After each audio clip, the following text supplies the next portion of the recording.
these are all insignificant legislations.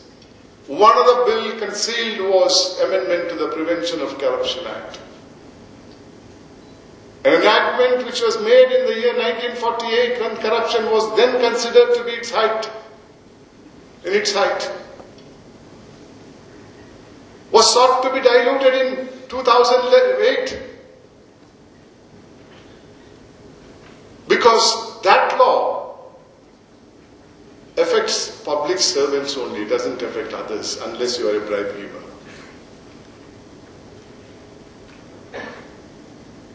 I don't know about most of you sitting here, I get a feeling that I am being ruled and not administered. We send them to make laws. We had the executive to administer those laws. And if there was to be any difference of opinion, then the judiciary was to settle it. People-centric document, the Constitution of India is. But my feeling is, everything in this country is meant for those elected representatives. Meaning of the word democracy, which was said to be government of the people, by the people, for the people, has become government of some, by some, for some. And rest of India is just their servants. Whereas in law, they are public servants. People who wanted to serve went there. Things have changed. I want you, ladies and gentlemen, to give it a serious thought. Do we want another batch of rulers to come and rule us? Or do we want somebody we choose and elect to be our administrators? In my view, we don't want rulers, we want administrators only. The second aspect which I want to talk to you about, searching for heroes today. I was given an award in Kerala a few months back. And in my acceptance speech I said, I have not done at any point of time, either as a judge or as Lokayukta Karnataka, anything beyond the call of my duty. What was within my jurisdiction, I have done it. I was expected to do it, and I was paid handsomely for that. I didn't do it free. But because many others don't do their duties,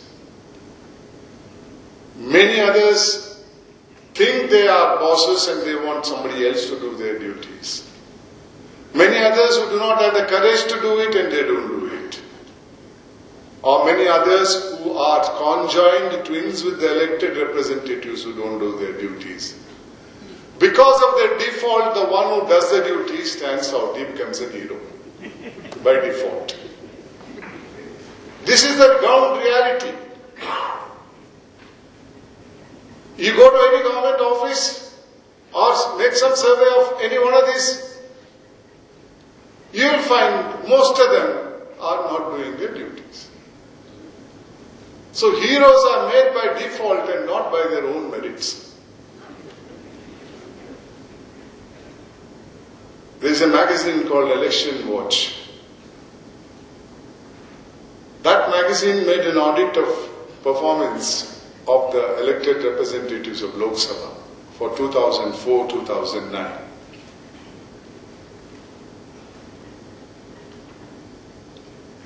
That magazine said, for the 5 years between 2004 and 2009, out of 540 odd members of parliament, only 174 spoke at least once in the parliament.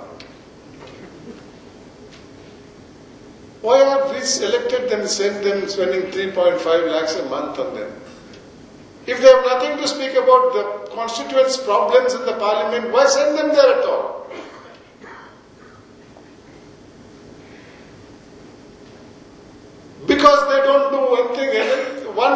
speaks the maximum, he becomes the parliamentarian of the year. What a way to get a first prize. 10 athletes start contesting for 100 meters. 9 don't start at all. 1 runs and he is the winner. You must give a prize to somebody. I mean, this is in this background. If we are tolerating what's happening, I feel the progress is likely to be. I just want to tell one other aspect. Every leader says we are a developed country. Yes, if you look at Coimbatore, it looks as if all of India is developed. But development has taken place in Coimbatore, in Chennai, in Bombay, or Mumbai, or Delhi, or Bangalore to some extent. What about the rural India? Nearly 63% of the population stays in rural India. What is the fate of rural India is depicted in a photograph published in a vernacular newspaper about 11 months back in Karnataka. It showed a lady sitting with a water pot in a place where there was nobody, desolate place. And the article said she has walked 4 kilometers in search of water. She sits in an old tank bed and she's scratching the topsoil with her bare fingers. Article said if she gets 1 pot of water, she walks 4 kilometers back. And the entire family has to do with their water requirement for the day with that 1 pot of water. This is the development. This is the case in most of the villages in India. In 2008, the Comptroller and Auditor General of India said, for the year 2006-2007, Government of India has given lakhs and lakhs of crores of rupees for schemes which are poor rural people's benefit, like midday meal scheme, integrated child development scheme, Gram Sadak Yojanas, drinking water scheme, underground drainage, then electricity and primary health center and primary education. Out of that money, for 1 year only, 2006-2007, 51,000 crores of rupees is unaccounted for. Nothing has been done to find out where this money has gone. Nothing is necessary to be found out unless you want to punish them. In 1988, then the Prime Minister of India, late Rajiv Gandhi, said, out of every rupee the government gives, only 15 paise goes to the beneficiary. Imagine how much money gets leaked out.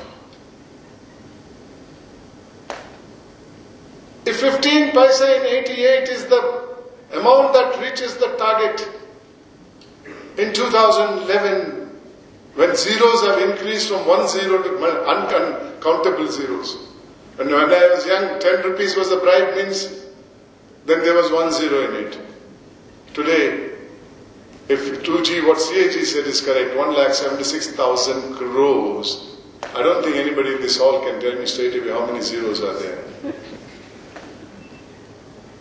When I was young, my elders used to say from the district which I came from, which was part of Madras Presidency, to count the corrupt in that district, 5 fingers were enough. Today I say the same thing with my experience in the locality. 5 fingers are enough, but to count the honest. This is the growth. This is the growth that has developed because of the attitude that we are the rulers. We have to get rid of this attitude. One last thing, and I promise you I'll close my address. Corruption, according to me, makes a human a subhuman, inhuman, not a human at all. One example is, In 2008, one young couple from a place called Bagalkot in North Karnataka came to me with an 8-month-old child, and with folded hands they requested me, "Sir, please look after this child, we are running away." In Karnataka Lokayukta, we have a system. We treat everybody as citizens of this country, and we are public servants. We offer them a chair, please sit down and talk to us. When they sat, I asked them, "What's the problem?" So this child has got a missing part of the lower intestine. It eats through the mouth, it defecates through the mouth. A medical phenomena which could be easily rectified is what they were told by surgical intervention. The child was taken to Hubli Medical College Hospital. The pediatric surgeon demanded a figure which they couldn't pay. Then he said, "I'll make a hole near the rib cage so that the fecal matters will start flowing out of that." Not being satisfied with that, they brought the child to me. Once upon a time, Bangalore had two famous hospitals, the Bowring and the Victoria Hospital. Today the popular saying is, people go vertically, come out horizontally. That is why private nursing homes are thriving in Bangalore. I didn't want to send the child there. I sent my officers to some of the super specialty hospitals with a message, "Lokayukta is begging to give this child a future. We have no money to pay." One hospital in the old Madras Road, Manipal Hospital, they said, "We'll do it tomorrow." They did it. 1 month the child was there, and the child is today perfectly all right, like any other. Ladies and gentlemen, I am narrating this story not to get appreciation for the institution of Lokayukta, but there is a little more left to that.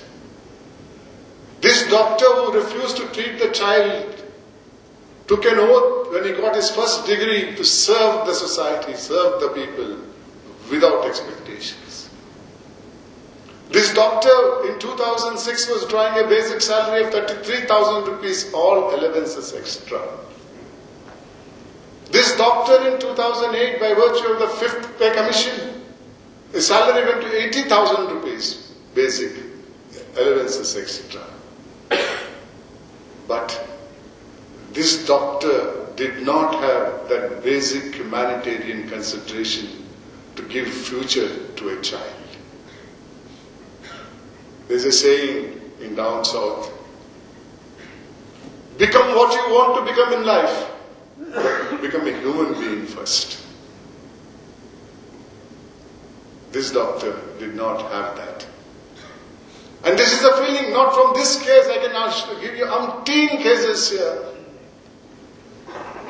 where corrupt people have exhibited they are not human beings.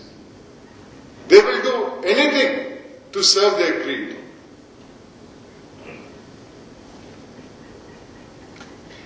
Ladies and gentlemen, I thank the CII Coimbatore Zone for giving me this opportunity, and I hope all of you will one day take an oath that we will not give bribe, will not take bribe.